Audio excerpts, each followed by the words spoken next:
2 days ago, Moses Kuria made an interesting post on his Facebook page. And because some of us don't understand Kikuyu, we decided to seek for interpretation. Now, this is what Moses Kuria posted 2 days ago. I'll try to say it in Kikuyu, and maybe my pronunciation might not be right. He's saying, Mushi umenyagwo ni murari ti muroki, Kikuyu proverb. Explain this proverb in the view of what will be happening in Mount Kenya over the next 3 days. And because we could not understand Kikuyu, we took it upon ourselves to look for the meaning. And I sought for explanation from members of this channel. But there's a gentleman, I want to thank him so much, who decided to give me the explanation. It's called Job Osomba. Job Osomba also doesn't understand Kikuyu, but he sought explanation from some of his friends. And he got 6 explanations.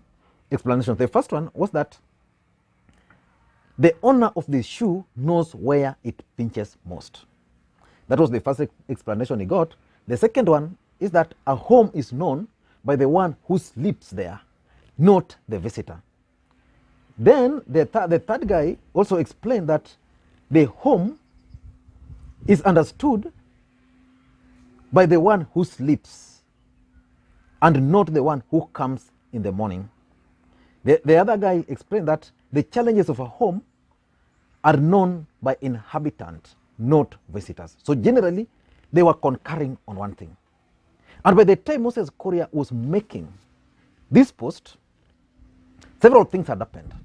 The Deputy President had expressed his interest in choosing a running mate from the larger Mount Kenya region. And then there was also this huge meeting which was happening in Laikipia, and then there was the meeting which was supposed to happen in Kieni.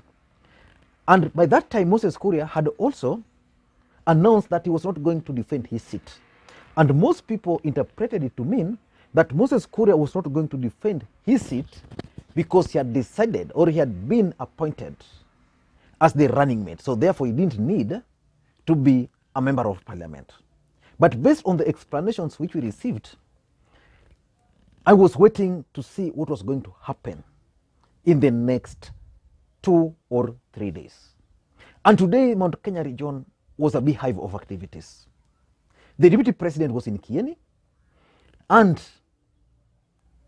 there were a group of youths who tried to disrupt the meeting.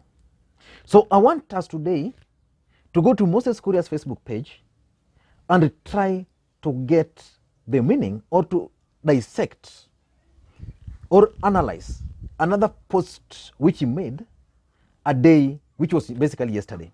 Now, this is what Moses Kuria posted yesterday. That post so far has received 5,200 comments. That's huge. That post has been shared by around 585 individuals. It has close to 10,000 likes.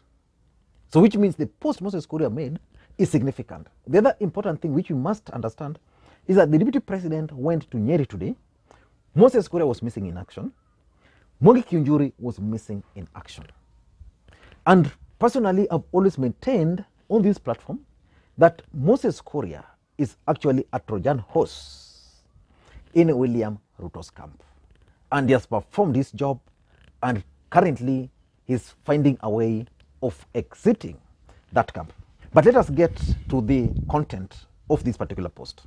I want to go in verbatim, step by step.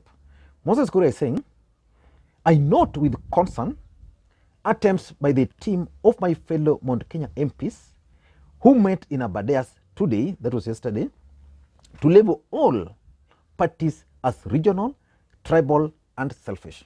Now that's Moses Kuria. The people who met were actually the members of parliament who are allied to the Deputy President, and not just allied to the Deputy President, allied to the United Democratic Alliance Party. Now, this Democratic Alliance Party, this United Democratic Alliance, the UDA party, they normally prefer to call themselves as national party. All other parties to them are regional. Now, Moses Kuria is reminding them, is continuing, the truth of the matter is that the United Democratic Alliance which they purport to portray as the only vehicle in the region, is only one member of the Hustler Nation. Further, the Hustler Nation is and cannot be owned by any particular individual, as we started it as a mass movement and an idea whose time has come. Now, if you try to understand what Moses Kuria is trying to say here, he's trying to remind these people that the UDA party is just a member of the Hustler Nation. And on this platform, I've actually opined severally that William Samoei Ruto made a huge mistake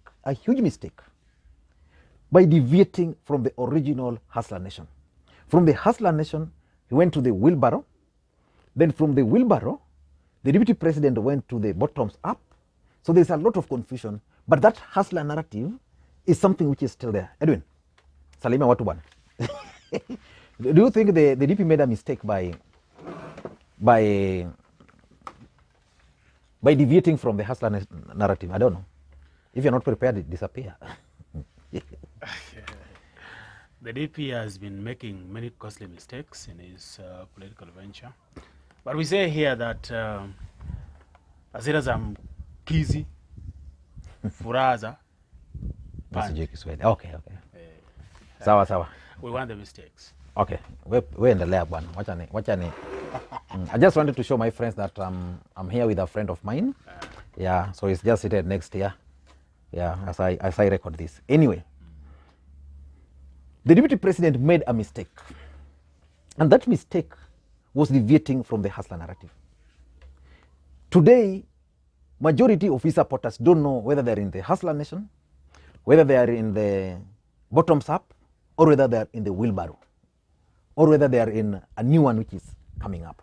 So Moses Kuria is reminding these people that the Hustler Nation is and cannot be owned by an individual. So basically he believes that Hustler Nation was a mass movement.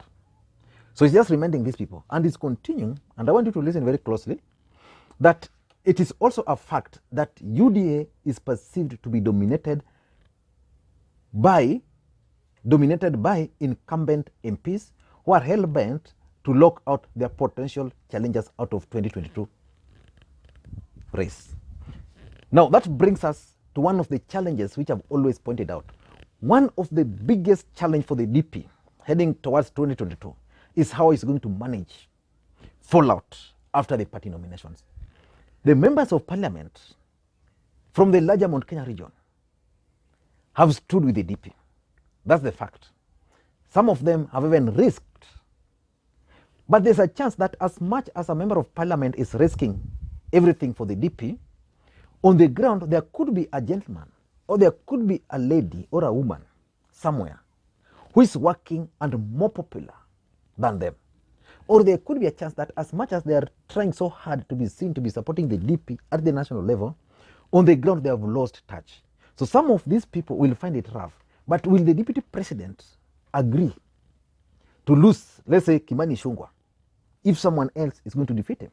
There's also the chance that President Uhuru Kenyatta and his team can decide that I don't want Kimani Ichung'wah, I don't want Alice Wahome. So they are likely to sponsor just a candidate right in their backyards, but through UDA party. And these guys are going to give these people problems. As long as they are defeated, the president will be happy. But will the Deputy President allow these individuals to go home? So basically the message the Moses Kuria is sending is not to the UDA. Is telling those who are not members of parliament from the larger Mount Kenya region and are hoping to run on UDA that UDA is already locked out for them, for members of parliament. So the only option they have is to join his own political party. Now Moses Kuria is continuing here with very funny things. That further, a party that has only one MP and 2 MCAs from Kiambu, Nyandarua, and Nakuru cannot claim to have bragging rights to brand all other parties as regional or tribal. Again, Moses Kuria is bringing a perspective that the UDA has only been able to win in the larger Mount Kenya region, not any other place. When elections were held in Eldoret, the DP decided to let it go to Jubilee. And the mere fact that is mentioned in Kiambu, Nyandarua, and Nakuru, there's a message Moses Kuria is also sending. He's telling these people that without you, the Kikuyus, this party is not there. So that's what he's telling them. And he's continuing, very interesting, that this is the kind of hubris and chest thumping that destroyed Jubilee Party, which we formed with so much hope and enthusiasm.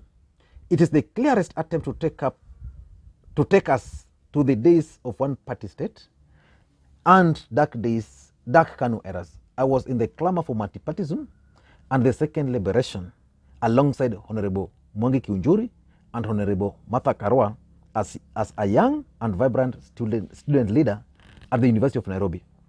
I am not as young and vibrant today, and I cannot go back to the streets to fight for multipartism again. I can only guard what is there. So basically, Moses Kuria is bringing a perspective that their side, which includes Moses Kuria, Martha Karua, Mwangi Kiunjuri, at least for them, they have reform credentials. They participated in the clamor for multipartism. Now it's sending these people to the other side. When you look at the other side, who do you see? You see Rigathi Gachagua, who was a DO at that time. You see Ruto, who was a leader in the Youth for KANU. So I think Moses Kuria is done, if you ask me. Moses Kuria is done with the Deputy President. He's done with his party. And Moses Kuria has decided to start charting his own political path ahead of 2022. Now let me continue with something which is very interesting. The price of freedom is vigilance.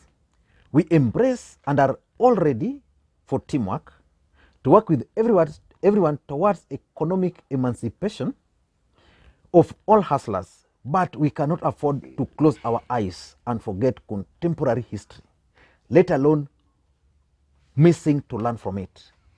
We are cognizant that history is a terrible bed to sleep in, yet it is a wonderful lesson. Now he's sending a strong message to the DP. The history that the Kikuyus should never forget. And if there's one history which the Kikuyus should never forget, is the 2007 post-election violence. Moses Kuria is bringing up that history. And just continue with what he's saying. He's continuing. It is this lesson that we fail to learn from the warning signal of 1992 and 1997 that led this country to near Armageddon of 2007-2008. So basically, when Moses Kuria talks of 1992 and 1997, he's exonerating Raila Odinga from any blame which the people of the larger Mount Kenya region have always placed on him. They placed all these blames because of 2007, 2013, and 2017. But Moses Kuria is taking them back to 1992 and 1997. It's taking them back to that history because of one man, Rigathi Gachagua, who was a DO in Molo and in Kiambaa, I think, at that particular time. And now listen. Now listen to what he's saying. If we had learned this lesson in 1992 and 1997, a child who was thrown from the bottom of a church up a window on 30th December 2007 would have survived. So basically, Moses Kuria has revived the talk of Kiambaa Church. William Ruto would not want anything to do with the Kiambaa. If there's one thing William Ruto would want to forget, is the Kiambaa. But Moses Kuria, who is his close ally, is reviving that particular talk. So what is Moses Kuria's real mission? And he's concluding, I am a man on a mission to defend our hard-fought democratic gains. And in this mission, I have no space to retreat, nor luxury to surrender. UDA is not the only political party in the Hustler Nation family. Any other narrative is false, outdated, and ill-intentioned. And Moses Kuria has signed off as the party leader, Chama cha Kazi, Los Angeles. So it's not even around the country. So I want to hear your thoughts on this statement by Moses Kuria. Do you think Moses Kuria is working for Ruto or is working against the Deputy President William Ruto? I want to read your comments. Don't forget to subscribe, and please, may you have a good day. Bye-bye.